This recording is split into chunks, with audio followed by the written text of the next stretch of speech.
Welcome to another exciting episode of Jofo In The Ring. I am Jeremy Prophet, a.k.a. the Harbinger of Truth. And joining me today, if I could be serious for a minute, is someone who is a great Canadian wrestler, a legend in this sport, a star across all the major companies, ECW, WCW, WWE, and someone that I've had the privilege of working with on a fairly regular basis over the last little while since winning the Jericho Award. Ladies and gentlemen, I present to you the one and only Lance Storm. Lance, how you doing today? I'm doing well. It's sunny and warm in Calgary, so all things are going well. Glad to hear that. You know, it's quite an honor for me to get to talk to you. You know, I had always hoped that we could get you on as a guest here, and lo and behold, fate would have it that we kind of came into each other's orbit, and that was thanks to Chris Jericho, someone who, you know, you've known for a while. And, you know, for me, it was a great honor getting to win the Jericho Award. And it's amazing that, you know, we've done a few of these virtual training sessions, which was the award. And in just having done a handful with you, man, I feel like if I could use a martial arts reference, I feel like I've gone from being a black belt back to a white belt with the knowledge that you've imparted on me. And I definitely think that it's something that just about anyone could benefit from. Maybe you could let our listeners know how you came about with doing the virtual training. How did that come about? Yeah, it's weird in that it's something that I did for former students of SWA, that when they graduated, I told them that, you know, as long as I'm running the school, if you have a match and you'd like, you know, some feedback or my opinion on, feel free to send them to me. And I would specify, don't send me all your matches. I don't want one every week. But, and many of them did. And then when I went back to WWE as a producer, there were often times where talent would ask me for feedback and so forth. And it's so hard to do when you're there live because you're doing the job and you're trying to get all the other stuff done that you don't have a chance to really pay attention to it. So there was a few people that had asked that I'm like, all right, I've got some time at the airport on my flight home. I'll pull your match up on the network and I'll have a good serious look at it. And then I would make my notes and send them to them. And everyone was really quite grateful. And then when I got initially just left at home when the pandemic started, I couldn't travel across the border, so I was home while still employed for a while. And I started feeling guilty that I was collecting a paycheck and not doing anything. So I just posted on Twitter that, you know, anyone under WWE contract and, you know, NXT UK, anywhere, if you're under the umbrella at all and would be interested in some match feedback or some coaching, reach out. And half a dozen or 10 did. So I did that with them and everyone was really quite grateful and they liked the feedback because I think, and you can attest to this, the notes and stuff and feedback that I give is a lot more than, you know, tighten up your chin lock, kid, and, you know, lay those punches in. I try to give a far greater insight as far as psychology and structure. And then when I actually got terminated because, you know, they finally cut, you know, I think 10 producers or something. At that point, I stopped doing it with WWE talent. I'm like, well, I'm not getting paid now. I'm not going to be doing the work. And then it was Arda Ocal, another great fellow Canadian, if you will, maybe stretching the use of the word great, but I love Arda. But he was the one that suggested perhaps doing something like this actually as a service. So I talked to him for a while and considered it and decided to go ahead. And it's been catching on. And it's, you know, it's a fairly simple process that, you know, I get the match, I watch it, I make all of my notes, send those back to the talent, and then we schedule a 1 hour Zoom call and we watch the match back together and discuss the notes and try to impart some of my 31 years of knowledge. Mm-hmm. And yeah, it's definitely a fantastic service. I feel like I learned so much from it. And, you know, me, I'm a guy who I don't mind humbling myself to learn from people. You know, I feel I mean, we all need to have a healthy ego in the sport, but also, you know, I have a hunger for knowledge and for wanting to be better and wanting to fill as many holes as possible that could potentially be in my game. Being from here in Montreal, like I've said to you when we first spoke, you know, we don't have a lot of veteran leadership. We certainly don't have someone who has your credentials. I was fortunate to train with maybe one of the only people that would have that, which was Jacques Rougeau. I don't think he's training people anymore. So in terms of people here who have been to the dance, who have all of the credentials that you do, it's not readily available. So I can only imagine in other areas of the world, there are a lot of people who don't have that same kind of access. So I think they could all benefit from this service. I think the way Jericho put it was really good, where he said anyone from the lowest level of the indies to the main event of people on TV could all benefit from it. So I hope the people out there will, jump on this service much like I have. We have a contest that's ongoing, and I'm going to pay it forward just like Chris Jericho did for me, to make sure that we can give somebody else access to it. And hey, maybe if we could all keep that going, it'll keep people taking advantage of it, and we'll all become better wrestlers for it. With that said, you also had a school. And from what you had told me, you've temporarily closed it down, or, is it maybe going to reopen at some point? I have no plans to reopen it. You can never say never in the pro wrestling business, but I can't fathom it. Like it was I think a little over 14-year run. And it was a big undertaking to, get the setup together. Even just getting insurance for a wrestling school is an arduous task. So I think that is a chapter behind me. I had the 14-year run at SWA, and I think SWA virtual, and perhaps if and when the borders open up, I will embark on other parts of the wrestling business again. But as of right now, SWA virtual is the only option for training with me. But, and it's interesting that, I was always the guy when I was coached, I wanted to hear what I was doing wrong. And in wrestling, it's seldom wrong. It's just how you can do things better. But I've also over years, and it's, when you share a locker room with somebody, it's like if you and I were having a match, we sit down and we pool our knowledge. And that's what I like to think this is, that I don't care how smart you or whoever would take up me on this service is, that person and I together are smarter. And I think that's where you really have the ability to learn, because even if let's go back to your match, if there's something specific in it where I'm like, okay, I didn't like that, I think we should do this. It's like, doesn't mean I'm absolutely right. But if we discuss it and you give me your perspective, we may find a different avenue that's actually the right answer.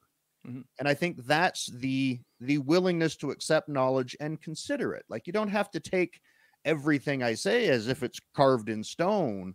But if we discuss it and you see my perspective and I see your perspective, we both leave smarter. Yeah, no, absolutely. And I can see how, some people may have that feeling like, maybe they're under subpoena and they have to be their own defense attorney when it comes to the critiques and whatnot. That's not my personality, because, I want to learn as much as possible. I use the George St. Pierre reference. He once said that, he wanted to be good at every aspect of mixed martial arts so that he could take the fight wherever he wanted it to go and he could have control over that. I kind of see a parallel in wrestling and, being as skilled as possible, because we're in there with a variety of different opponents. So, being able to be open to another opinion, I think, is a foundational point of anyone becoming successful at absorbing knowledge and being a good student, being coachable, which, I'm pretty sure that's something the big companies look for. So, to all you wrestlers out there watching, be coachable. It's a very important lesson, and with a great coach right here, could definitely help you out. I wanted to ask too, do you have any hopes of maybe going back to WWE as an agent, or maybe another one of the big companies out there, since that was what you were doing before the pandemic? I'll certainly consider all of my options when the time comes. It's going to be a tough question for me, though, in that it's been, a year and a half now, I guess, of me being home, and my family is always my first priority. And I'm not 100% sure how happy my wife will be with the prospect of me leaving again. I was home for 14 years, working full-time at SWA. And then I went back. I was on the road with WWE for, I guess, 4 months. And it was really busy. And it was busier than I normally would. And it was a real shame in that, to get the experience as a producer, because, and it was, again, really crappy timing, that they used to do Raw and SmackDown Monday, Tuesday. So a new agent that come in would do Monday, Tuesday, and you'd do both TVs. It was right before I came back that they went to SmackDown Live. and now it's Monday and Friday. So that was the big debate with Johnny Ace and I, John Laurinaitis. He's always going to be Johnny Ace to me. That he wants me, I want you to do quite a few TVs for the first couple months to get your, find your groove.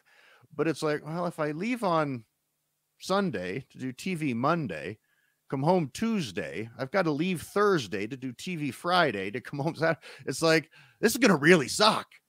And so I was doing a lot of both TVs, not every TV, but a lot of them. So my schedule was probably twice as busy as it was supposed to be, or would eventually be.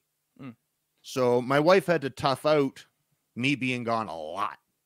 I'd like to talk about one of our great sponsors here, and that's Geek Bar, located at 1231 St. Catherine West, offering you the best of just about everything. You like great food? They got it.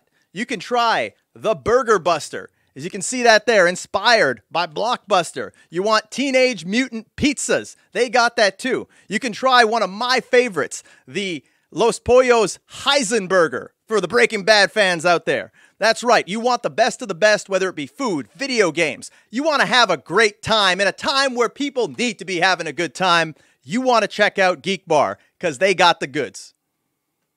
Yeah, with Johnny, him wanting me to find, get experience in the producer role, he wanted me to do a lot of TVs. So I'm having to do Monday and Friday. And when you travel in between each, I was on the road way more than I was going to be eventually once I settled in. And unfortunately, I'm pretty sure it was like the week before that I got my, month. I guess I would have gotten the April schedule, and I was going to be just doing Raw TV now. I'd done my training portion of getting experience, and I was just going to be a Raw producer, so I wouldn't have to do both TVs. So my schedule was finally going to be, nice again. And then I got left home because I couldn't cross the border. So the only experience and memory of my time back as a producer with WWE my wife has was the double schedule. And it'll, if that job offer is still there at some point in the future, I don't know how easy of a sell it'll be on my wife. So I may be looking at other options, but again, who knows how far away from that. So well, I hope that, with the equity that you've built up now with your training service, and believe me, we're going to shout it to the mountaintops and send a ton of people your way, with the reach that we have here. I think that you've definitely built a great name for your SWA training. And I think that any company would want to use that as an asset, whether it be WWE or whether it be another one of the big companies, because just about anybody could benefit from it. You brought up the border, and it's something that we kind of talked about a little bit the first time we did a training session there, because it's something that I've been very vocal, very outspoken about is, Canadian wrestlers and the difficulties that they have to face. If you don't mind me sharing with the listenership, you had brought to my attention that you're actually one of the people who has to, I guess we could maybe say, give their endorsement or can give their endorsement in order to assist Canadian talents in being picked up by some of the major companies. I was wondering if you could maybe talk about that a little bit, how that works. Yeah, I've done it for people and not just Canadians, in that I remember when Jim Cornette got me my first visa, he reached out to me, and it's like, okay, we need media articles to demonstrate your expertise, that you're a big star and you're worthwhile. And then he also needed to get what's called endorsement letters. People from, the media that cover the sport, people in the sport, people from the industry that were willing to vouch for and give credence to this person's expertise. Because the reason we need a work visa is Americans don't want foreigners taking American jobs. So the company needs to demonstrate that you bring something to the table that an American can't. And when I got my visa for Cornette, he got a letter from, I don't remember his name, but he was the lawyer or president of the NWA at the time. J.J. Dillon wrote one, who was in WWF at the time. Dave Meltzer wrote one, and there's a fourth. I don't remember who the fourth was from. I have them still. I could look it up. And so fast forward, 25, 30 years, when WWE, there was a couple people they were getting green cards for, and the office reached out to me as a, 25 plus year, veteran in the industry and running a school and training talent to write an endorsement letter for a few people. And I've done that for 3 different companies now, that I have enough value and respect and credentials that they can list. And I think when I did the first couple, I actually had to send the company like my bio, sort of as these are my credentials. And it's like, I list all the companies I worked for over my 30 years and my training, and then list all of the people that I've trained to show that I am a qualified expert in the world of professional wrestling. And then after that, I just write the endorsement letters and so forth. And they basically tell me the kind of things they need to say. And then I can vouch for the talent, much like the J.J. Dillons and the Dave Meltzers and so forth did back in the day. And if I'm not mistaken, I saw a tweet that you put out not too long ago where you had said that you may have been one of the first to get that work visa as a Canadian, because they had said how, the Harts, but we know that the Harts, their mother is American. And then there's Chris Jericho, who was born in the United States. So they would have a bit more leeway in terms of being able to perform there. And that you were one of the first fully Canadian born to be able to acquire that work visa through Smoky Mountain, I think it was, right? It was the first one? Yeah, I don't know if I was the first. I was just the tweet someone commented was, again, just commenting on, great Canadians. And it was me, Jericho, Brett, and Owen. And just sort of for something to say and comment to it. It's like, because I'm at first I thought I heard Brett say once in an interview that Stu took his mom down to North Dakota to give birth so that the kids would be American, so that they'd be able to wrestle. And then it's like, well, but she's American. They wouldn't even need to do that. And I went and looked online, and I believe both Brett and Owen were born in Calgary. But yes, as with Helen being American, they would be able to have dual citizenship and wouldn't need a visa. And that was a big deal when Jericho and I broke in as a tag team, because he was born in New York. He's got dual citizenship. He's got a passport from each country. It's like he didn't need that visa to get work in the States. And he went to California for a couple of shows, early on when we were a team, but he went by himself, because it's like, I don't even know if I can go down. And, thankfully Jim got me my first, because once you get your first, the second, third, fourth, and so forth are easier, because the fact that they deemed you worthy the first time makes them far more apt to give you the second, third, and fourth. I don't even know how many I've had now, probably 5, maybe 6. Yeah. And this is, like I said, it's been a crusade of mine, because I kind of feel, and it's, again, just my opinion, but I feel it's a bit of an antiquated system. And I think that it limits the potential of a lot of wrestlers here in Canada by not being able to go and perform on an American stage, even on the independents, to work alongside a lot of people who are considered the top talents and in a lot of the top promotions that have much better scouting. The top companies out there, we all know what they are, the PWGs and, Evolve, GCW, you see all of them come up in your Twitter feed, I'm sure, pretty often. And we don't have the luxury, even if they want to book us, we can't legally go there. So it's kind of like, if we want to catch the attention of these big companies, the AEWs, the WWEs, these big Fortune 500 companies, it's almost like we have to take the risk of going and working illegally to do that, which to me is just completely backwards. And I personally believe, I had this conversation with TJ Wilson about the struggles that we face here, and that it's almost like at the higher levels, they don't realize that the reason a lot of Canadians aren't in those companies is because you run the risk of potentially getting, a 5-year ban from the United States if you happen to get caught just going to perform in a sport that you love, one that we're not really paid for, one that we're really just doing just to catch the attention of a major company. And I think that if they would realize that Canada has great talent, which we all know we do, we have a huge track record over the years of producing it, it could be a big game changer for a lot of companies. But, they'd have to understand that we can't go and try out, especially if guys are getting per appearance deals. You can try those guys out, see how they connect with your audience without having to make the full investment. You get to test drive the car before making the purchase. But with us, we can't even go and do that without that ever so hard to acquire visa. Do you also feel that maybe it's something that keeps Canadians back a bit? Well, it certainly holds it back, but I think you're looking at it from too narrow of an angle, in that it's not the companies, it's the country. And America is protecting American jobs. and they're not concerned with, what's the best product for WWE or anything else. It's they want Americans having American jobs. And like WWE sees it as a crutch too. Like when I first opened my school, it's like I talked with, and again, it would have been Johnny Ace again. He's always been my go-to guy there.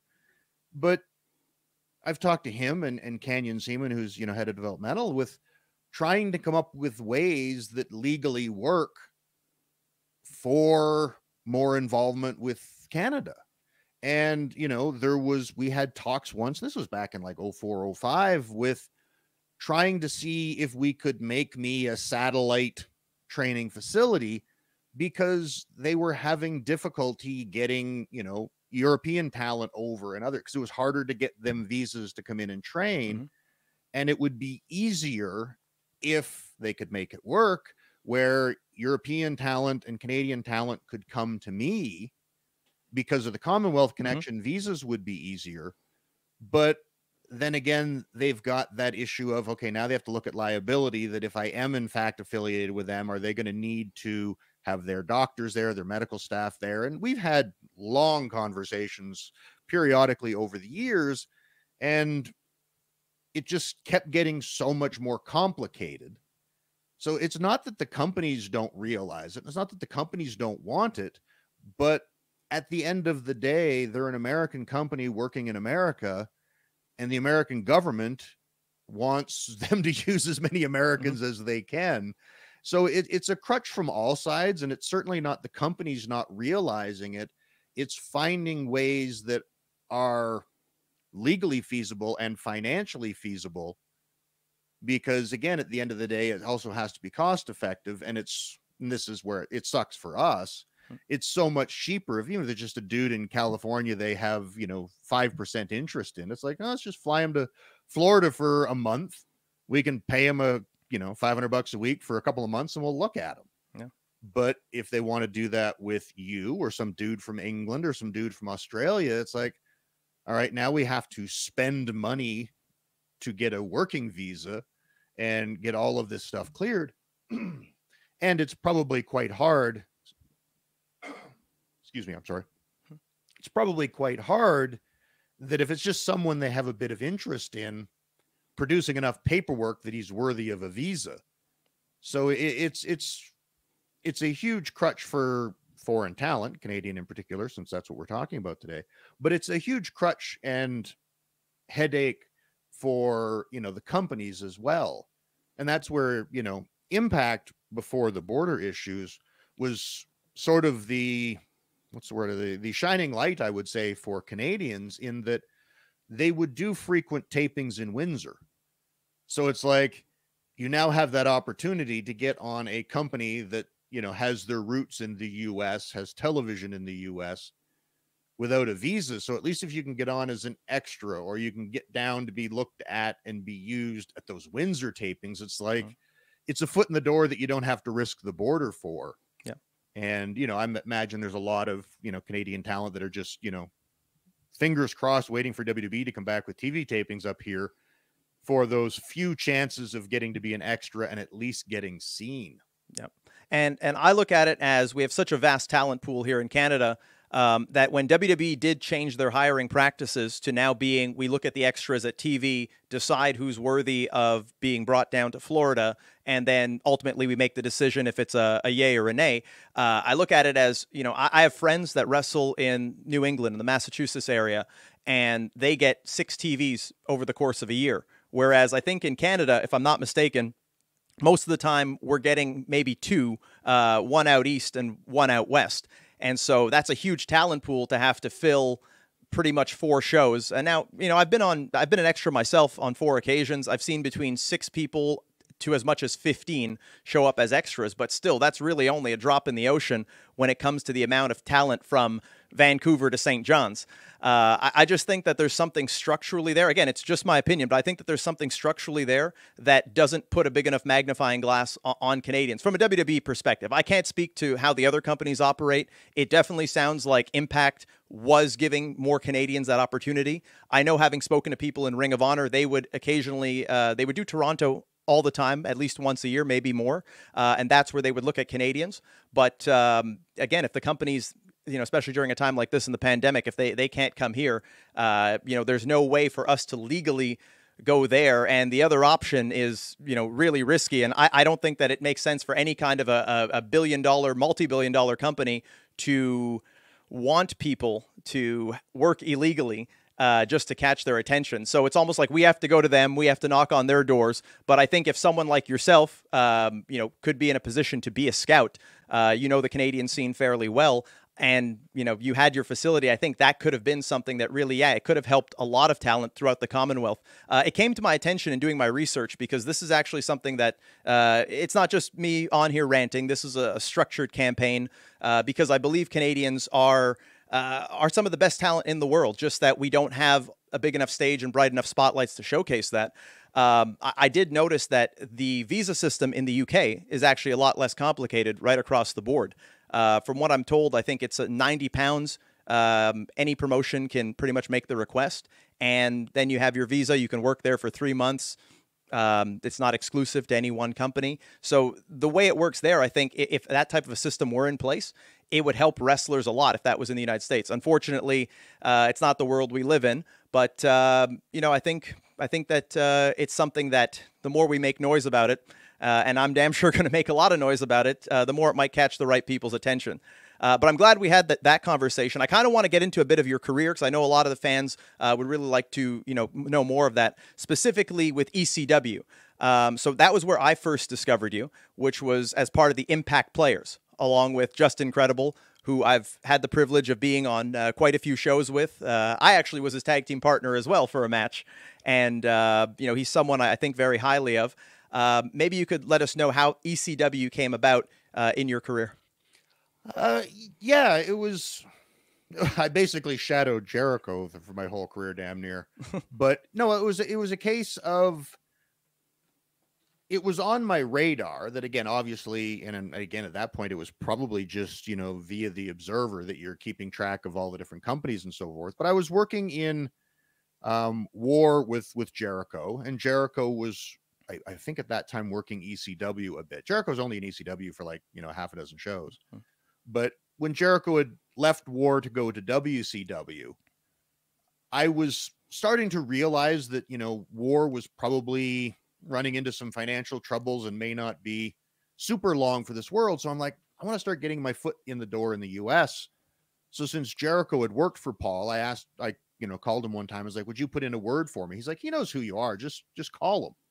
He's like, do you have his number? And I went and checked, and I did. I don't know how the hell I got it because I didn't get it that time from Chris, but I had Paul's number. Maybe Candido got it for me. I don't know. So I just phoned Paull. And again, Jericho said, it's like, just call him. Just don't expect him to call you back, for the first 6 months. So I called Paull and just left a message that I'd be, interested in talking to him about the possibility of coming in. And I got a call back, I think it was only a week or two later. And I was really surprised. And it was a classic. I think it was, I'm trying to think. I think it was Gabe Sapolsky. I could be wrong. Oh, wow. That called me first with a, Paul Heyman would like to talk to you. Will you be around at, in the next 2 hours? He will call you. I'm like, yeah. And then it was like 5 hours later that he called me because it's Paul Heyman, right? And he called me and said, would you be interested in coming in? I'm like, yeah. He's like, can you be here tomorrow? I was just like, I was blown away. And I remember Jericho telling me, I think it was the first time he went in for Paull. Paull did something where it was very short notice, and Jericho, because he's far more of the businessman thinking, playing things. I think he didn't want to seem that desperate. So he said, no, I can't come in that early and put it off a bit, sort of to, play a little bit more hardball. And I was heading back to Japan for War in like 3 days. So to me too, because I'm someone who has to be chronically early and organized, I'm like, shit, can I get to Philly and then get back and catch my other plane? And I was a little bit stressed about it to begin with. So I said, I'd leave for Japan in like, 2 days. Could we do the next? He said, oh, the next one's like a full month away. I don't want to wait that long. And I really wanted to go. So I finally just said, yeah, I can make tomorrow. And he's like, okay, I'll call you back with your flight information. Not to cut you off, but you're still in Calgary at this point, right? Yes. So he was asking you to go to, was it to Philly or to the arena in Philly? Yeah. Philly. Yeah. Okay. So it's like, he's like, I'll call you back with flight info. I'm like, okay, I guess I'm going to ECW. So I'm getting organized. And then it's like, it's 11 o'clock at night. It's 12 o'clock. I still haven't heard from this guy. And again, as someone that has to be early and organized, it's like, I don't have flight info or anything. So I'm getting mad. And I don't remember the time, but I think it was probably like 2 or 3 in the morning that I finally get the phone call with, all right, here's your flight info. You're on a flight at 6. And I was furious. I wanted to murder the guy. And again, it may have been Gabe that called me back with flight info, not Paul. I don't recall, but I got the flight info only a few hours before I had to go to the airport. Wow.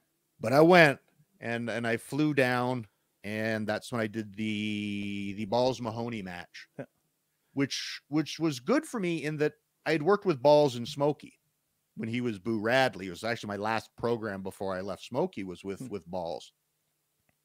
And then also too, I was very lucky in that, like the ECW arena, you had to earn their respect, and they crapped on everybody your first night in. Didn't matter how good you were. They did not accept you.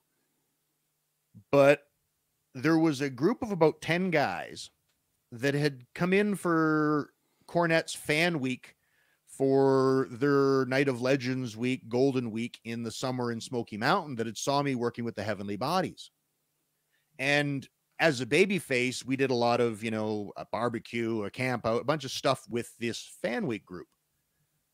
And they were sitting hard camera side at the arena, and they cheered for me. And it was very rare for someone in their debut to actually get over as a babyface somewhat. And I remember when I came to the curtain, Todd Gordon was right there at the curtain. And as soon as I came through, he just stuck his hand out. He says, welcome. You can be here anytime you'd like. Wow. And then when I got up, Paul was like, I can't believe it. Nobody gets that kind of reaction their first time here. It is in the back of my mind. I'm like, thank God for those Smoky Mountain fans. I was back once a month for the arena while working in Japan after that.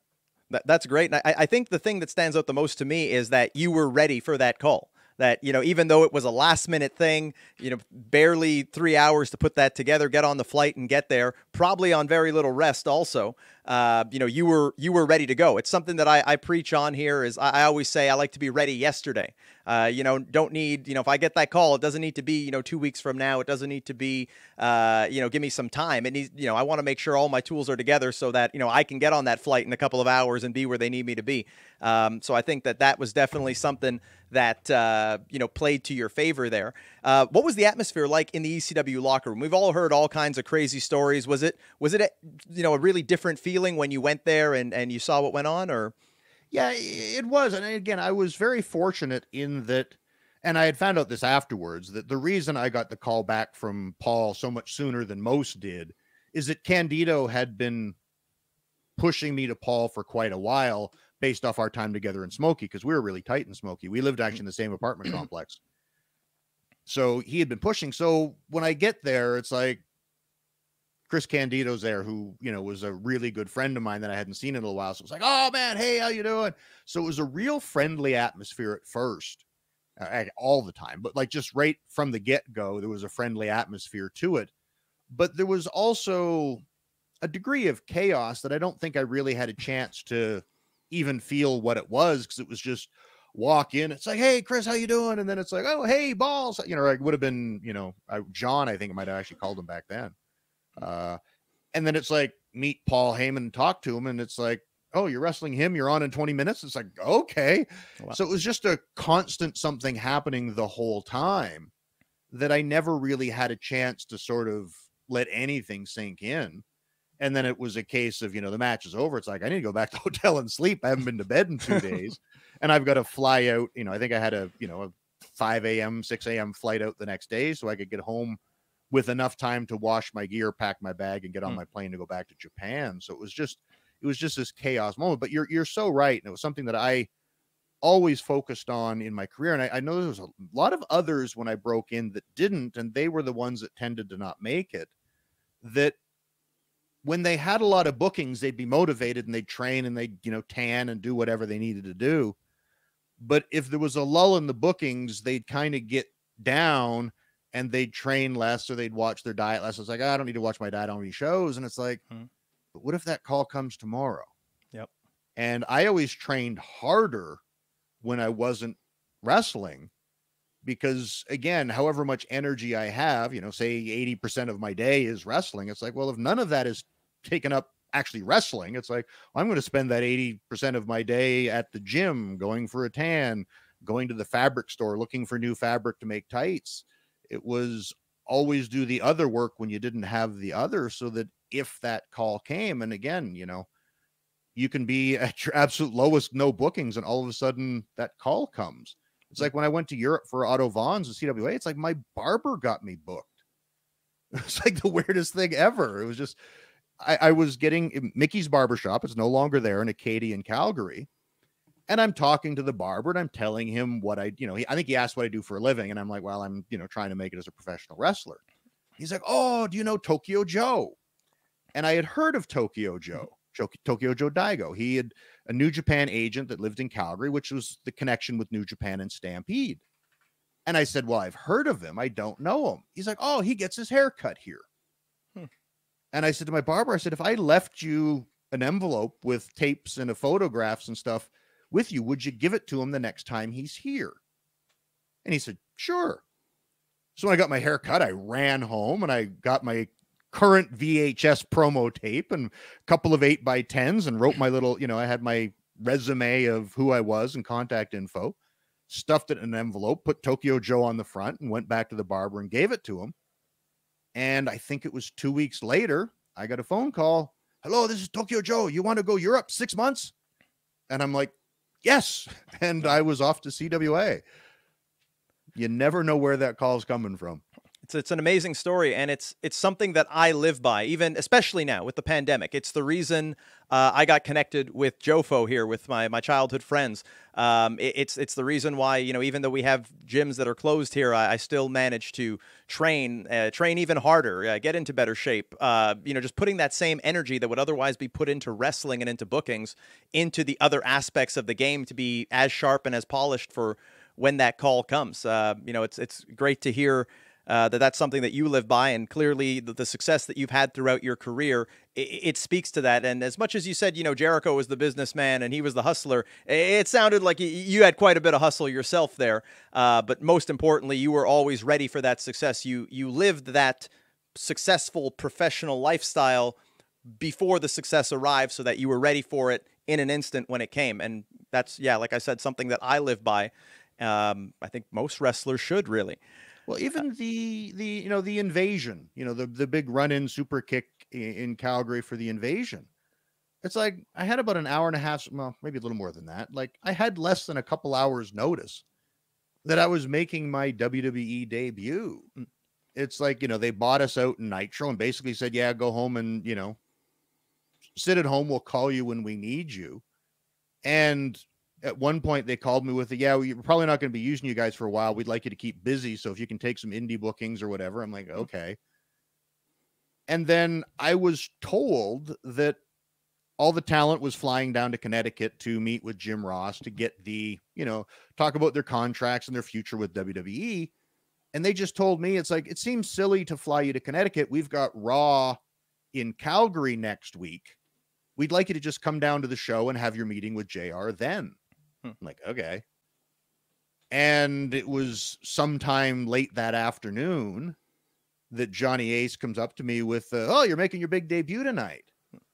And I thought he was joking. I think it's like, yeah, fuck off, Johnny. It's like, and I thought he was ribbing me.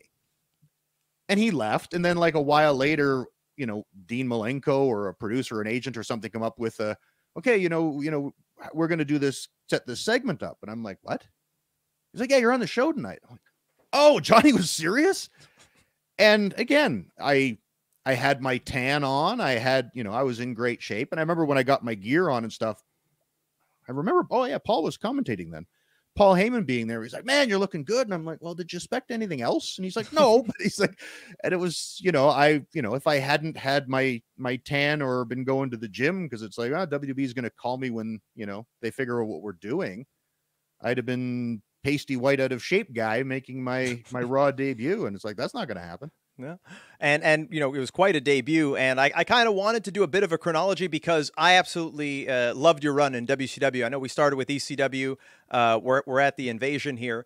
But I did want to talk about WCW because I was a very big WCW fan, and I think that you had one hell of a run in WCW, and I would put your run up against just about anybody, even though you never got the WCW title. Hey, you held 3 championships simultaneously. You were always a featured performer on there. They gave you tons of promo time. They gave you your own faction.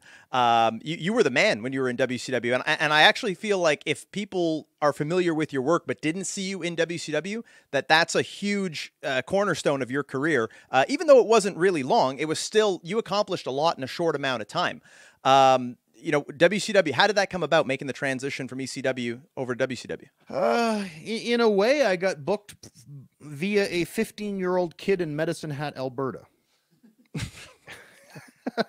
I kid you not. Almost as strange as a barber. Almost, yeah. The barber was over 15, though. But ECW was having financial issues.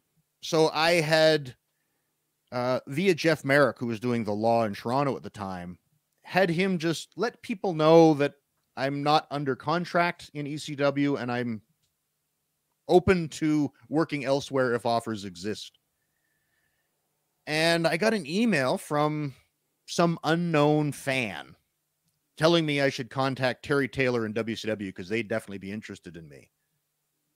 And I'm just like, who's this random fan emailing my website telling me where I should go get booked? So I'm, in my mind, it's like, who's this stupid Mark? It's like, yeah, great. I'll just call WCW. So I ignored it.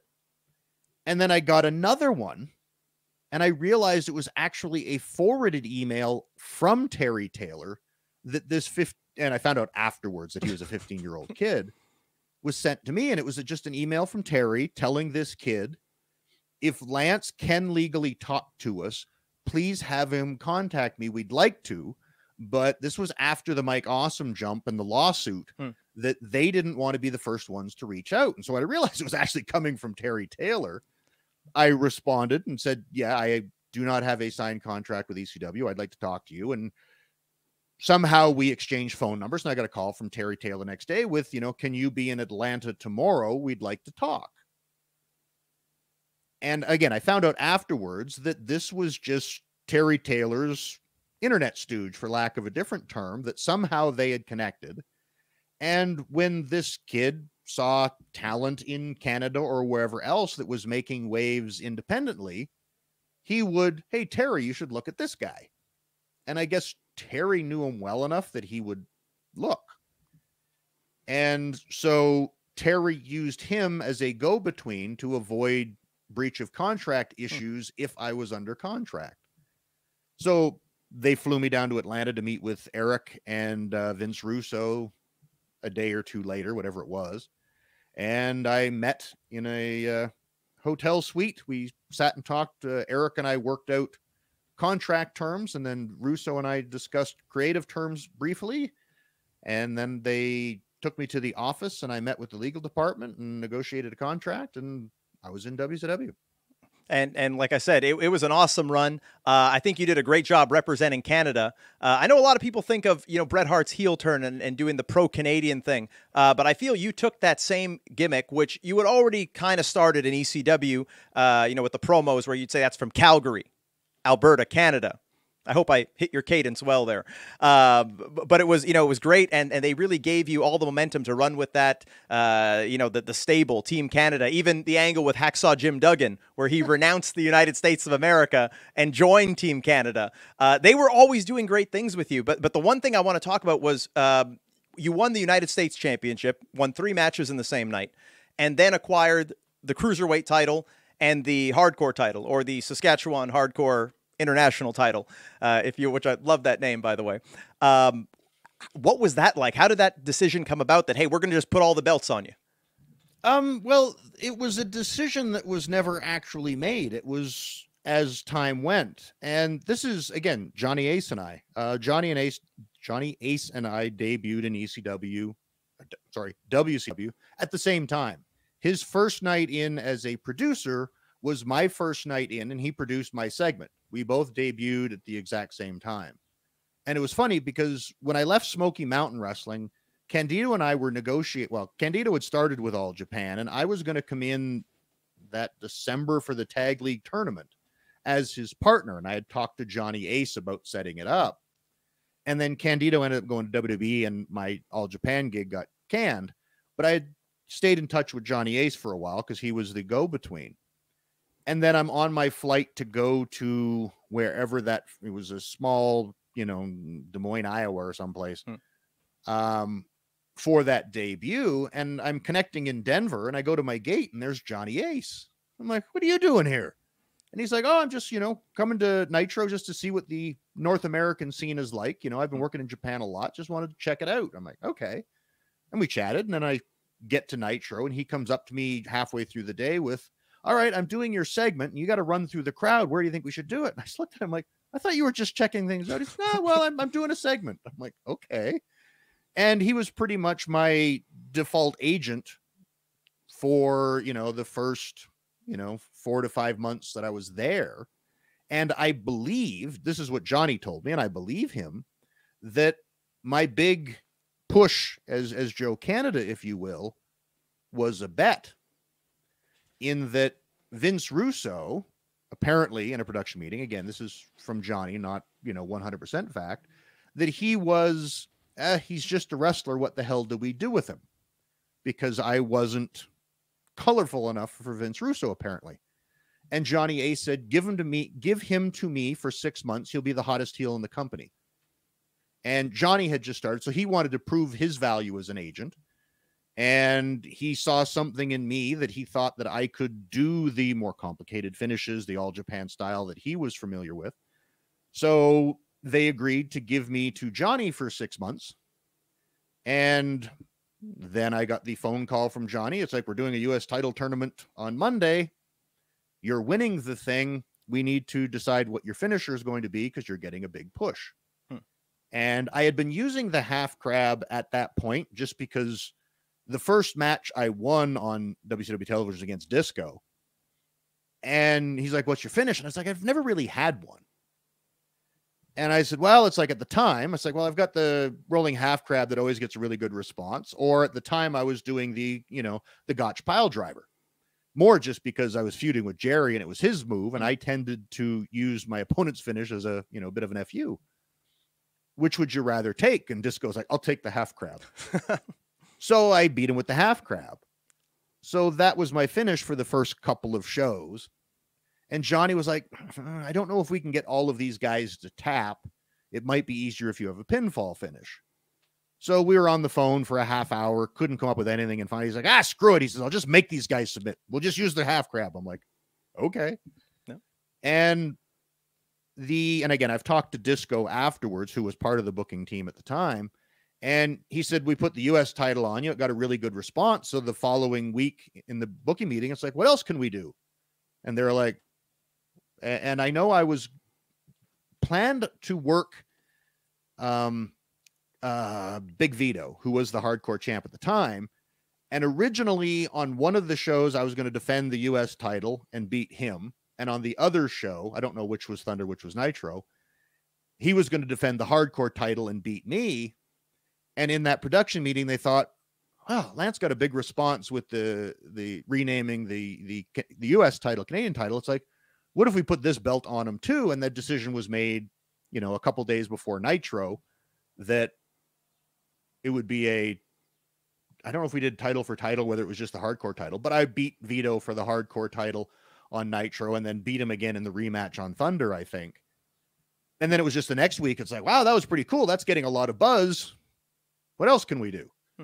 And then they thought, well, cruisers, Chavo's got the cruiserweight title. And when they came and told me about that one, I'm like, you realize I'm like not in this weight class, right?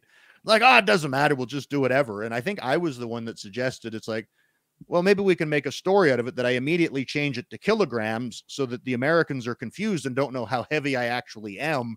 And I'm fudging the weight limits by getting this title and switching it to kilograms. But so they got the 3 and then they had, well, let's at least go for the 4th and do the one with Booker. No, it was a great storyline. And It was interesting that you ended up relinquishing a few of those. You actually relinquished the hardcore title to Pierre-Carl Ouellet, if I'm not mistaken. Yep. Jacques Rougeau came in, my trainer, came in as a special guest referee. I know there were some political issues because they were kind of in and out right away.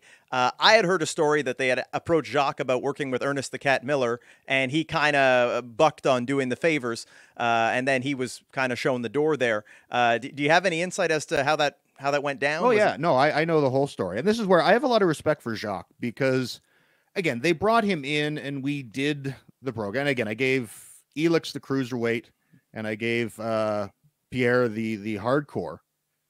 And we got to, I don't remember who it was. I think it was Thunder that Jacques was supposed to have the match with Ernest Miller and lose. And Jacques nowhere to be found. And the office is just, they're burying Jacques. But the next morning, on my plane, Jacques was on the same flight with me. And I sat down and he got up and came over and sat with me. He says, I just like, you to hear my side because he says, I don't want you to think that I was disrespecting you.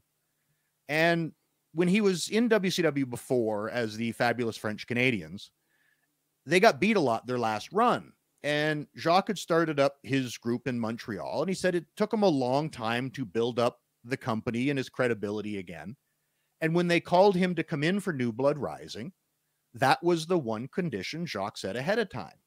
I'll come in and do whatever you want, but I'm not doing jobs on television. And that may sound out of line today, but Jacques was a guy from the 80s and the early 90s when if you lost on television, you were a jobber because television matches were enhancement matches. If you were on television and won, you're a star. If you lose, you're a nobody. So Jacques had a different mentality than what a wrestler in 2020 would be because everybody loses on television now. And he said that they'd agreed to that ahead of time. And when they came to me and said, I'm losing to, the general manager of the show, he says, I just wasn't willing to do it. And I'm not entirely sure if Jacques knew that Ernest Miller was actually a wrestler too. He might have thought he was just the commissioner. But I had a lot of respect for Jacques that he came up to me and gave me the side of the story. And he says, I just didn't want to disrespect you. He says, I didn't realize how over you were here when you came in. It was like, he was really great. And I enjoyed working with you, but I had made an agreement and I have to look out for my territory. And I'm like, absolutely, bro. If they agreed to that before you came in, they're the one breaking the deal, not you. And Pierre, they told him, I'm 99% sure that they were going to process a visa for him and have him come in. But then I was told by office people afterwards, it's like, yeah, we're not processing any visas for anybody. Budgets were being cut. Like we were, months away from being sold and shut down. They weren't going that extra mile. So I think that might've just been a carrot they dangled to Pierre to get him to, do a match, lose one to whoever he dropped the hardcore title to. Cause he did drop it before we left Canada. Yeah. He dropped it to Norman Smiley, I think.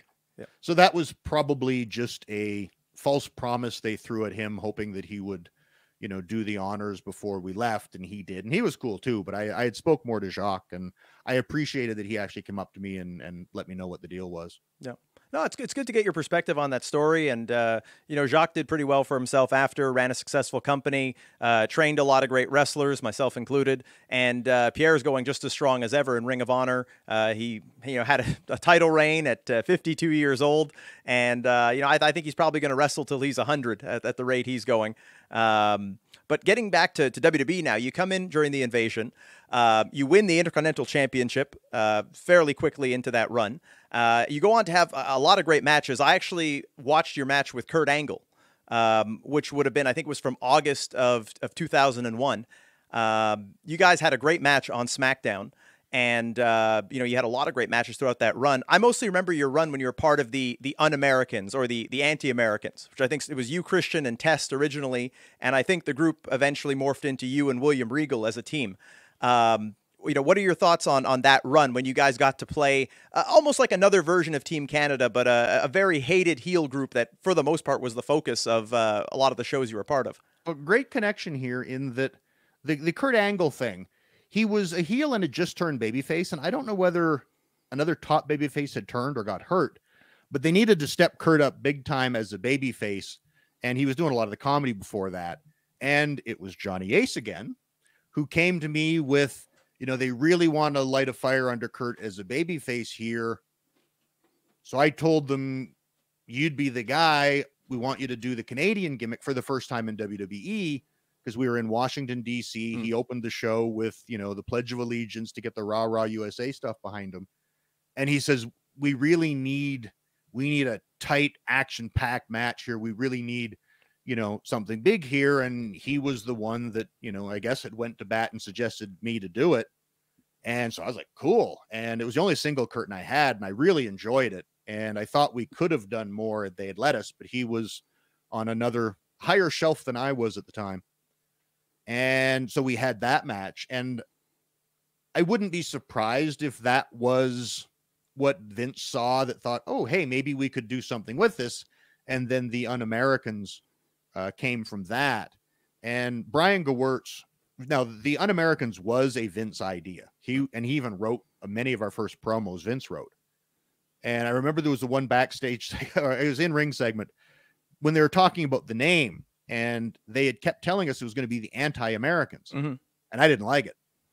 And Brian Gewirtz came up to the one time, and he had this great idea. We're going to go to the ring with an old lady, and she was going to be anti-America. I'm just like, no, we're not a comedy group. And that's when I had pitched hard Un-American, thinking that if you're against religion, you're not the Antichrist. You're just unreligious, or whatever the term would be. And it's like, if you're against America, you're not the opposite. You're just un-American. And I pushed, it's like, being un-American is a term they associate with anti-American. It's like, well, what is that exactly? And they agreed, and they went with the name. And some of our first promos, and again, I started it because I got screwed in a match, and Brian Hepner was the ref. And as I'm leaving, there's the, shot of me leaving Gorilla, backstage, and I'm pissed off that I got screwed in this match, some kind of minor controversy in the finish, I think. And I looked and I realized, it's like, wait a minute. It's like, you're Earl Hebner's kid. It's like, your family's been screwing great Canadians since 97. Yeah. And that was the plant that, okay, I'm now against the USA, and I've established the Canadian connection with Brett. And then there was, Christian had a match that he lost, and I started recruiting him with, screw these Americans.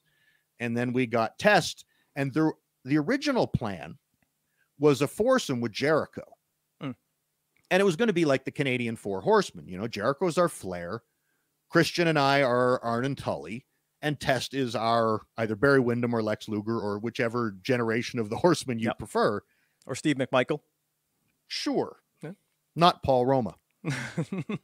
But so that's why in some of our earlier Un-American things, Jericho does run-ins and helps us, but he's never actually fully associated yet. Because I remember you did the one, I think it was a cage match, and it ended where Rey Mysterio came off the cage. I feel like that was a match that originally Jericho was involved in also, but then he got sent over to Monday Night Raw. Well, we all did. Yeah, that is true. But yeah, I think the night we won the tag titles off Hogan and Edge, we had the Test run in that didn't work, and then the Jericho run in that did, and he actually ran in and helped us. And we had helped Jericho a time or two as well, so there was an association. And when they were going to put us together, that's when I pitched the idea of calling us C4, because we were going to be an explosive unit and the four Canadians. And they kiboshed that with the lame excuse of, well, there's a lot of tensions post 9/11. I don't know if you could board a plane if your name is C4. I'm like, it's not on my boarding pass. It's like, what would that have to do with anything? But it ended up getting nixed, and Jericho didn't our group. But yeah, on Rey Mysterio's debut, that match in the cage was when we were all told we're getting shifted to Raw. And it was the four of us, and I think there was one other person. But again, we were no longer associated once we got to Raw. And then eventually William Regal was added to the group, and then Edge or Christian and Test were moved out of the group. And while William Regal and I were never referred to as the Un-Americans, it was sort of a blending from one into the other, where he had the British flag and I had and I think too, when William Regal was put with us, it was just too many people were I think there was the fear that it was going to be that pro-Canada, pro-USA dynamic. And they realized that they had babyface Canadians in the company that, well, if we put William Regal in the mix, then it's just a band of, angry foreigners. It's not Canada versus the US. So William Regal gave us a bit of diversity. And then again, there was a meeting of, I don't know the politics behind it, but they were mad at Test and Christian a little bit for something. I had wanted to bring that up because I think it had something to do with they wanted them to cut their hair. Well, I think whatever heat there was before that, and I think that was the payback. Because we were always told, we don't want you to look like bookends. We don't want you all in matching tights. We don't want you all to look the same. But we want a theme. And that's when I'd come up, well, my stepdad come up with the idea of the upside down American flag. Because he was a boating guy. And he's like, well, if your ship is in distress, you fly your flag upside down as a symbol of distress. So the country's in distress, we hang their flag upside down. And they were cool with that. But then, there's the meeting with, you guys have been a team now for so long. Why do you guys not even have matching tights? You're half-assing this. And it's like, we were specifically told not to get matching tights. And then there was the meeting where they were told, we want you to look more military in uniform. We'd like you guys all to get, your haircut more like Lance. This was before William was with the group. And Christian and Test wanted nothing to do with that.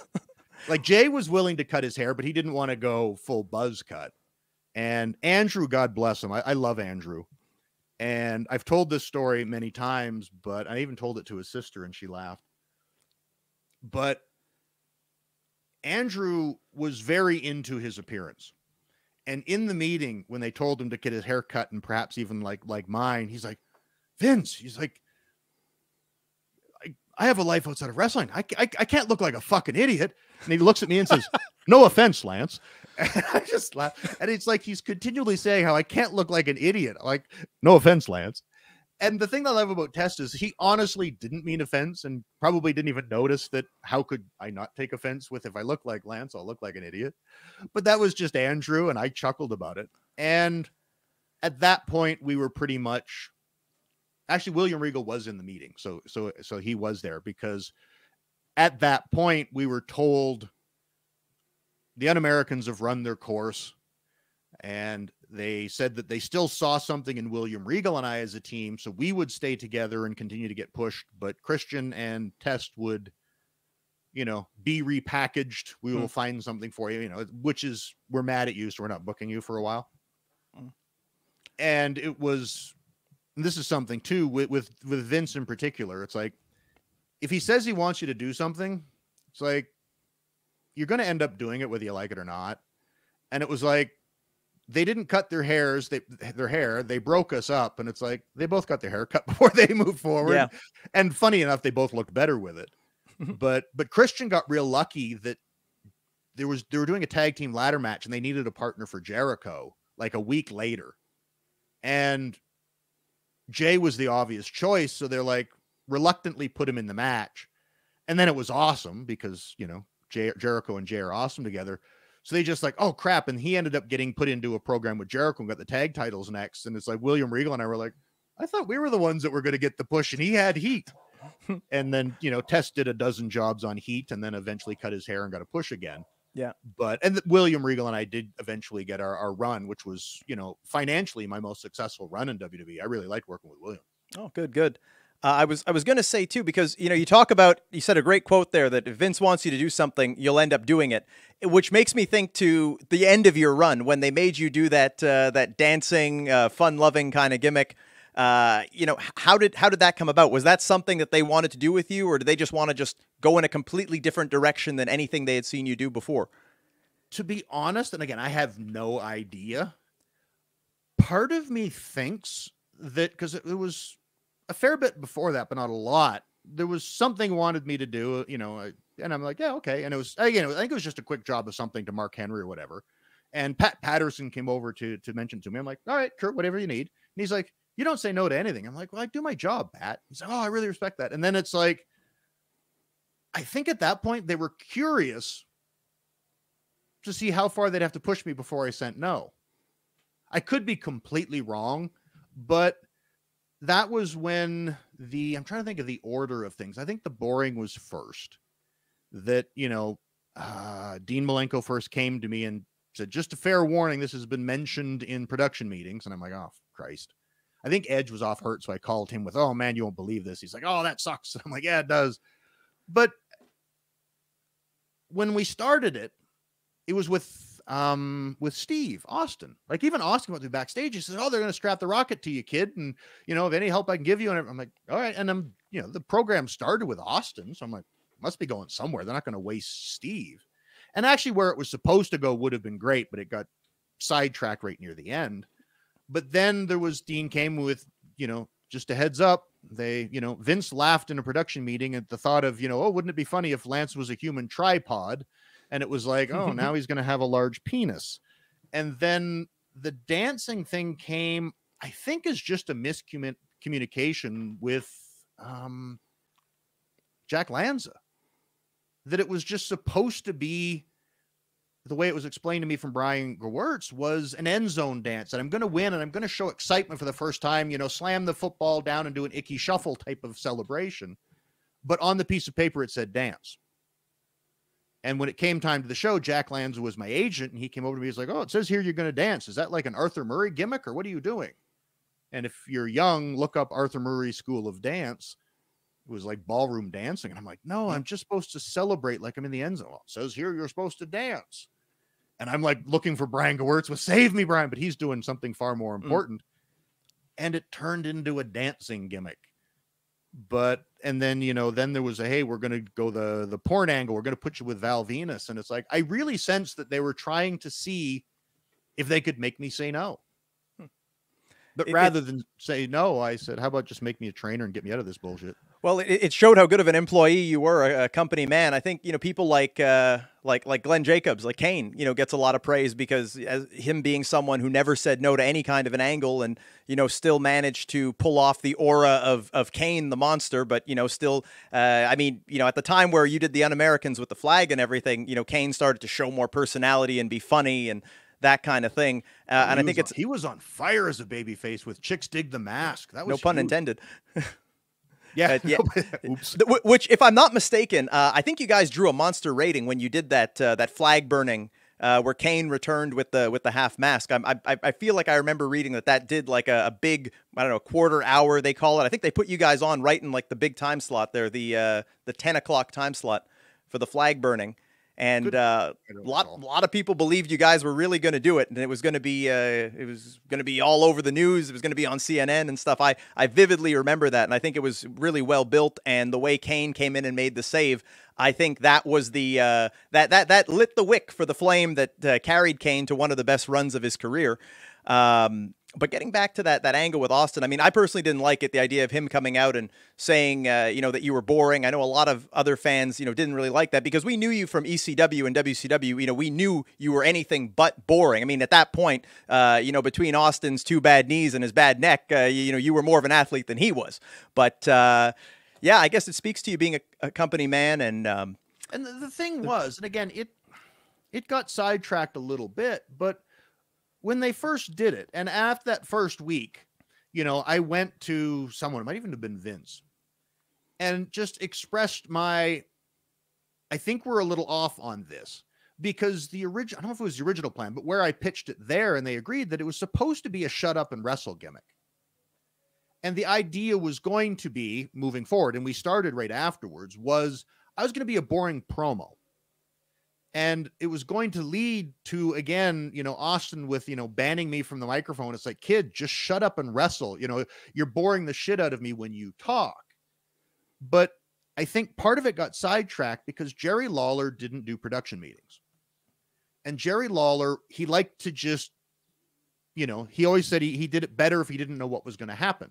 I think he also wanted to save himself the nightmare of production meetings. And I don't blame him. I've been in production meetings. But Jerry was the one that I think just knew, oh, Lance is supposed to be boring now. And he would just constantly in my matches talk about how boring I was. And that sidetracked it a bit. But it was working on a house show level when we were finding our groove with it. And I would go out to the ring and I would, want to read the following prepared statement, and I would threaten the audience with litigation if they chanted boring at me. And then I would read the definition of boring to prove that I wasn't. And obviously they would chant boring at me. They'd hit the opponent's music. I'd do my WCW head turn. The place would pop like crazy, and then we'd wrestle. And it was working. And then it got sidetracked again further. But the payday, if you will remember, we eventually, Dustin made me more exciting and I started dancing, and that was all silly and everything. But where it was supposed to climax, and it would have actually paid off with me as a, certainly top tier mid card or bottom tier top guy, there was a Survivor Series match where Jericho's team, I guess it was Eric Bischoff's team against Austin's team. Jericho was the captain when Austin was the sheriff. And there was a highlight reel to set this up where Jericho had me, Christian, Test out for his highlight reel, and he was bad-mouthing Austin, and he was pointing out all the problems each of us have had with Austin, and I was dancing at this time. And when he got to me, and he's like, and look what he did to you, Lance, he's pushed you into doing this bullshit. And I stood up for Austin and said, actually, Chris, it's like for the first time in my life, I'm actually having fun. And Jericho got mad, and the three of them jumped me. RVD made the save. Austin came out, and he booked RVD and I against Jericho and Christian, and I pinned Jericho. And if you go back to this match, and Jericho's one that really pointed out to me, he's like, afterwards, he's like, that pop and that reaction was the kind of reaction you get when you win a major title. And he's like, that really worked. The crowd bought it. And if you go back and find the match, it's like when I pin Jericho, it gets a really solid reaction. Well, in that Survivor Series match, I was originally supposed to be Austin's final pick for his team. And in that, this whole angle started with Austin calling me boring, Austin encouraging me to change my ways. I changed my ways. And then when my friends were jumping on Austin, I stood up for Austin. And then Austin was going to return that favor by having me represent him in that team. Unfortunately, Shawn Michaels and I think Randy Orton, it was either Shawn and RVD or Shawn and Orton, we're supposed to have a single match at Survivor Series, and then we were going to have this 5-on-5. Build to Survivor Series was going well, and the office decided to save the Shawn and, again, Orton or RVD, depending on who it was, I don't remember, that match for the next pay-per-view. And they hadn't announced me as the fifth man yet, or fourth man, whichever the teams were. I don't recall the size. And they're like, well, shit, we have to put Shawn on this pay-per-view. Where do we fit him in? He got my spot. And my whole angle got flushed down the toilet, and it never got paid off. And it was just like, and again, I don't know. That was the Survivor Series where, again, it got down to like 3 or 4 against Shawn, and Shawn did this amazing long comeback and survive, but he did end up losing in the end. And it's like, I don't know. Probably not. I don't think the match would have been booked that favorably for me if I was in the spot instead of Shawn, but it would have certainly cemented me as a bigger babyface had when Austin made his last pick, he picked me, and I come out and got the Steve Austin endorsement, which I assume was the rocket strap to your back comment that Austin mentioned when the whole thing started. Just unfortunately, they cut the rocket off before they lit it. So I guess in a lot of ways, it was a great destination, even though the journey wasn't as pleasant getting there. Had the payoff been there, yeah, it would have justified the end would have justified the means. It was a great cruise, but it sunk before we hit harbor. And it's a good way of putting it there. Yeah. I mean, it was enjoyable for what it was. And I think the last match that you did, if I'm not mistaken, it was on Sunday Night Heat. Is it possible that it was in Canada, I want to say? And I think Calgary. It was in Calgary. Was it against Stevie Richards, or am I Yes and no. My last match before leaving the roster and going to OVW was in Calgary against Steven Richards. But 1 year later, I did do another Sunday Night Heat match in Calgary with Maven to set up One Night Stand. Okay. So my last main roster match was the Steven Richards. My last WWE television match was with Maven. Oh, okay. Both in Calgary. Okay, no, well, that's definitely it's a good way to go out. I mean, I saw the one with Stevie Richards. Crowd was going absolutely crazy for you. They actually, I think, gave you some decent entrance music for that match. They did away with that hip hop song that you had. And I think they'd left because, again, and if you didn't know, it was like that afternoon that I had negotiated to become the trainer in OVW. So I knew this was going to be my last match. Nobody else did. But after I told Stevie when we were having the match, but when I win, I go to the corner and do my gimmick and stuff. And it's like, if they show enough of it on Heat, it's like, I'm a little bit emotional because I'm like, wow, this is, the end, which again, ironically, my WWE start was in Calgary and my end was in Calgary. Not a bad, and again, I broke in Calgary. So if that was going to be my last main match before becoming a trainer, it was appropriate to be there. I was originally supposed to wrestle Wavell Star on Heat, and Stevie was supposed to wrestle Brian Christopher.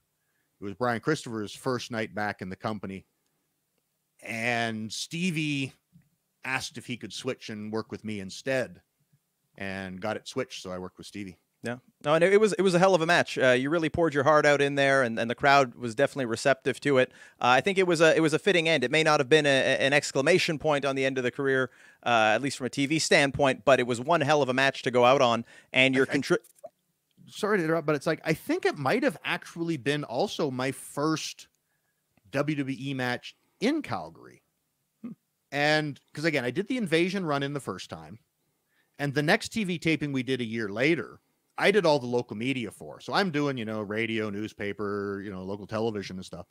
And I'm pushing all the time. It's like, I debuted last time, but this time will be the first match in Calgary since I broke in and built it up. And then when we got to the show, they didn't put me on it. Oh, wow. I did a walk in on a Jericho match. And I'm like, why am I not wrestling? They're like, well, you're a heel. We figure you'll get cheered. I'm like, can I have a dark? It's like, I did a lot of promotion to the people in Calgary. Hey, come see me wrestle. And like, I'm not on the show. Wow. And they didn't book me in a match to wrestle. So I think this might've been my first WWE televised match from Canada. Well, I encourage anyone who's watching, if you can dig that match up on the network or YouTube or wherever, check it out, because it's one hell of a match. And, with that said, we're kind of winding down here. I can see you probably, you got other things to get to here today. I'm not pressed for time, but yeah, we are getting, I talk a lot. No, but that's good. We like that. I usually talk a lot too, but out of respect to my guests and the fact that you are such an eloquent speaker, you make my job really easy over here. There's a few other things we could maybe get into. One of the things I wanted to ask you about, we talked about entrance music there really briefly. Again, just me being editorial here. I loved your music that you had in WCW. You didn't get it when you came to WWE, and I think they gave you a god-awful song with whatever that noise was that they gave you, the first song that you had. I don't even recall what it was. I've got a great story, though, for the dance entrance music, if you want to hear that one. Yeah, I'd love to hear it. Because again, you should surprise no one. I hated this goddamn thing. And when they told me that I had to do, I'm like, I didn't even know what I was supposed to do. I found Hurricane. It's like, do you have any 3 count something? I need help. And it was Hurricane and a backstage girl. I don't remember her name, but the two of them spent the whole afternoon trying to teach me something. But I get told that I've got this new entrance music, and Vince is out on the stage. He wants me to go out and watch it with him. Okay. So I go out and I stand on the stage, and we're on the ramp looking up at the big Tron, and I'm there with Vince, and they hit this thing, and it's that god awful, I don't even want to even try to mimic it. Look it up, the dance theme. It's just rotten. But as I'm watching it, I'm just horrified with, this is shit. I see Vince beside me just grooving, and I'm like, I realize he's loving this, and I'm like, oh my god, I'm dead. Vince loves it. And he's like, oh man, what do you think, pal? And I'm like, wow, that's something else. He's like, oh, it's terrific. Like, okay. And then he's like, all right, go up there. He says, we'll play it again. I want you to do your entrance. I want to see you dance. And it's like, I don't even know what I'm going to do yet. So I'm like, I'm in a panic there's no way I'm doing this in an empty building in front of Vince and a couple of stage hands when I have no idea what I'm even doing yet. So I'm like, okay, but Vince, I was actually in the middle of doing like a backstage pre-tape. They need me backstage to do this. He's like, all right, we'll do that and then come back out here. I'm like, okay. And I left and I hid the rest of the day to avoid Vince. Wow. So it's like, I'm not doing a dry run of this dance entrance. Oh, I hated it. But like, you could just tell Vince was into it. And I'm like, oh no. I can't tell him it sucks. He loves it. Sabu told us a similar story from his run in WWE where they wanted him to cut a promo, and he absolutely hated cutting promos. And then they told him they needed something in a room, and they trapped him in the room and forced him to shoot the promo. One quick promo story too from the Un-American days. It was, oh man, the stress. the very first big one, it was, what right did you have in Vietnam? And this was just this long, and I know Vince wrote it. It's like, it's a couple pages. And they give this thing. So I'm, pacing backstage, just reading through it, trying to memorize this. Cause it's like, I can't do a version of it. This is Vince's writing. And then Vince walks by me backstage and he's like, "Hey pal, you got that promo ready?" I always say yes. It's like, Jericho, it's like, if you're in acting, they say, "Can you ride a horse?" Yes. You just say yes. Right. So I'm like, "Yep, I got it." He's like, "All right, come with me." And he grabs my arm. And I'm like, we go into this room and it's again, I don't know how big the room you're in, but what I see of your room is about the space of what I saw when we went into this broom closet. And he sits down in his chair and he pulls it up. So he's like right up in front of me. And he says, "All right, deliver that promo like you're going to out there." And I'm just in a moment, I've got a moment of panic because I'm like, I've only managed to get through this thing like once without screwing up the verbiage yet. There's a lot here. So I'm like, all right. So I hit this promo and thank God I got through it. And and he's like, "That was great." He says, "But this one word, I don't remember what it was." He's like, "Punch that. That one word's important." I'm like, "Okay." He's like, "Good job, pal." And he walks out and I'm like, oh my God. It's like Vince, a foot and a half in front of your face staring at you with a "hit that promo like you're going to out there." Wow. Okay. Thanks, Vince. But the more I hear these stories, the more I feel like Vince, he thrives off that. He wants to, he's an in-your-face, energetic guy, lives life with his foot on the gas going to 200 miles an hour. I feel like that's kind of what he wants from his talent, to be the same way. And some people... is. And I think too, and Vince and I always had a far friendlier relationship than I thought it was warranted. I think he was so tight with Brett that he felt a bit of a connection with me, even though we didn't have one. Like, he tackled me at ringside in the afternoon once, just screwing around. And, I was in catering once and he's like, walks over, was like, "Hey pal, you mind if I sit here?" And I'm like, "No, sure, go ahead." Like, I'd say no. "Yeah, Vince, find your own table, damn it." But so I think there was a friendship there, and I think he did like to challenge me. And again, actually another Calgary match. So the Stevie Richards wasn't the only one. I was on whatever brand I was on, was doing a Alaska tour, but I was left off that loop. So I'm home in Calgary, and the other brand is in Calgary for a house show. And somewhere along the line, someone realized that they have a employee from Calgary in Calgary, not on the show. So I get a call. It's like, "Come down to the show. We'll have you do something." I'm like, "Okay." So I come down to the house show and they're like, "We'll just have you do a Brother Love segment, like Seg 7 on the show. Just go out and he'll ask you a question." I'm like, "All right, whatever." So I'm sitting there all relaxed. And this is when Vince was doing the program with Zach Gowen, and Vince was doing house shows. First match is in the ring. Vince arrives at the building and he walks and he's like, "You know what match I'd pay to see? Lance Storm versus Eddie Geurrero for the US title. Put that match on next." So a producer runs into the room with me. He's like, "You're on next against Eddie for the US title." I'm like, "What?" I'm like, "My gear's in the car." So I ran to my car and grabbed my gear. First match is wrestling. Yeah. And I'm putting on my gear and Eddie comes in, and I'd never worked with Eddie ever. Oh, wow. So I'm putting my gear on and Eddie's like, "I guess it's you and I." I'm like, "I guess so." He's like, "Well, I'm a babyface, but it's your hometown. I'll work heel." I'm like, "Okay." And he's like, "Whenever you're done your comeback, go for a German. I'll mule kick you in the balls and I'll frog splash you." I'm like, "Great." His music hit. He left. And I'm still putting my gear on, and it's like my music hits. I'm pulling my elbow pad on. I'm taping my wrists as I walk to the ring. No warm up whatsoever. And Eddie and I do, I think, 17 minutes and have a good match. And this was the era where a lot of the developmental guys were choreographing and practicing too much for their matches. And Vince was on everybody. "You got to be able to call it in the ring, pal." And I think this was, I doubt a test for us, because I think he knew Eddie and I could do it. But it was to show everybody that it could be done. And again, I'm in there with Eddie Geurrero. I'd never worked with him before, but it's Eddie fucking Geurrero, right? So I'm like, I think I'll be okay. Yeah. And we had 17 minutes, and we did. The only difference was actually after he did the mule kick to me, he actually ended up doing the Three Amigos, then the frog splash. But, we had our match, and it was great. I would have loved to have had a bit of time to put some thought into it, because Eddie and I could have been better. But it was, again, just that was Vince, and it seemed to be Vince and I's relationship. It was just a surprise out of nowhere every once in a while. And so that was the first and only time you worked with Eddie? Yep, only match I ever had with him. Oh, wow. And it was on short notice again. It seems like this being ready for short notice has been a hallmark of your career. Yeah, I never really connected all the dots, but yeah, you just... go with the flow and whatever they tell you. And thankfully it was Eddie Geurrero, because it was weird because I was expecting more of a Japanese back and forth style match is what I figured we would do. Because, you know, I worked in Japan a lot. Eddie worked in Japan a lot with the Black Tiger gimmick and stuff. And it's like, you do those matches without planning stuff ahead of time because you often have separate locker rooms.